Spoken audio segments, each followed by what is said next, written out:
नमस्कार। Video number 32, page number 1, chapter 5, exercise number 5.2 का question number 1। Euclid की जो पांचवी अभिधारणा है उसको सरल तरीके से कैसे समझ सकते हैं। यूक्लिड की पांचवी अभिधारणा को अपन समझ रहे हैं। यदि दो समांतर रेखाओं को एक खड़ी रेखा प्रतिच्छेदित करती है तो वह उसके साथ समकोण बनाती है। ओके, ये यूक्लिड की पांचवी अभिधारणा है। इसको अपन सरल तरीके से कैसे समझ सकते हैं।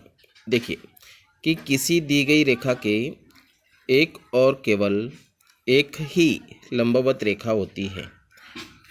जैसे ये कोई दी गई रेखा है एल, एम बिंदु पी पर रेखा एल के लंबवत होगी, तो बिंदु पी पर एक और केवल एक रेखा ही ऐसी होगी जो रेखा एल पर लंबवत होगी। ओके, तो स्टेटमेंट सेम है, सिर्फ थोड़ा उसको अलग वे में अपन बात कर रहे हैं कि यदि कोई रेखा एल दी गई है तो बिंदु पी पर एक और केवल एक रेखा ऐसी होगी जो एल के लंबवत होगी, और वो रेखा यहाँ पर अपन ने एम दिखाया है। यहाँ पे दो रेखा, एक तो एल है और दूसरी एम है।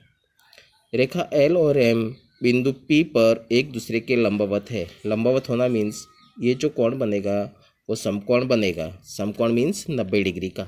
ओके, दूसरा देखिए क्वेश्चन नंबर 2। यदि दो समांतर रेखाओं पर एक रेखा गिरती है तो ये दोनों रेखाएं एक दूसरे को कभी नहीं मिलती हैं। ये अगर इन दोनों रेखाओं को कितना भी लंबा करें, लेफ्ट साइड या राइट साइड में, एक दूसरे को अगर कभी भी प्रतिच्छेदित नहीं करें, मतलब कभी भी नहीं मिलती है, तो ये दोनों रेखाएं समांतर होती है। ऐसा उन्होंने पांचवी अभिधारणा में बोला।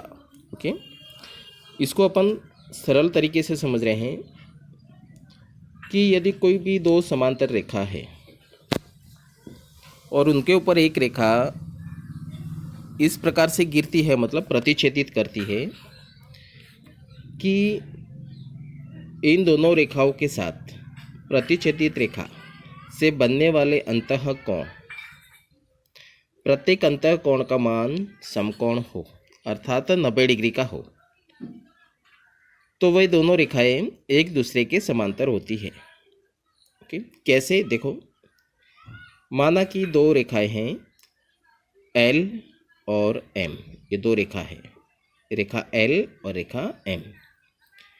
ये दो समांतर रेखा होगी। अगर पांचवी अभिधारणा के अनुसार क्या है कि इन दोनों को कितना भी लंबा करें, इस तरफ लंबाए या फिर इस तरफ लंबाए, अगर एक दूसरे को नहीं मिलती है तो ये दोनों रेखाएं समांतर होती है। इसी को अपन ऐसे लिख रहे हैं कि रेखा एल और एम दो समांतर रेखा होगी यदि अगर कोई रेखा एन इन दोनों रेखाओं को इस प्रकार प्रतिच्छेदित करे कि उनसे बनने वाले अंतःकोण कौन सा है, इसमें देखो एंगल 1, एंगल 2, एंगल 3 और एंगल 4। ये प्रत्येक अंतःकोण समकोण होना चाहिए, मीन्स 90 डिग्री का होना चाहिए। मतलब एंगल 1 भी 90 होना चाहिए, एंगल 2 भी 90 होना चाहिए, एंगल 3 भी 90 होना चाहिए, एंगल 4 भी 90 होना चाहिए। ओके, अगर ये दो प्रत्येक 90 का है तो ये भी 90 का ही होगा। अगर ये 90 का है तो ये 90 का होगा, ये 90 का है तो ये भी 90 का होगा, क्योंकि एक रेखा में बनने वाले कोणों का योग 180 होता है, उसमें से ये 90 का है तो ये बचा हुआ भी 90 होगा। अब देखो अपन बात कर रहे हैं अंतःकोण की, तो अंतःकोण कौन सा है, एंगल 1, एंगल 2, एंगल 3, एंगल 4। तो इसमें से ये प्रत्येक कोण समकोण होना चाहिए, मतलब 90 डिग्री का होना चाहिए। तो यहाँ पे लिखा है कि एंगल 1 90, एंगल 2 90, तो इन दोनों कोणों का योग कितना होगा, 180।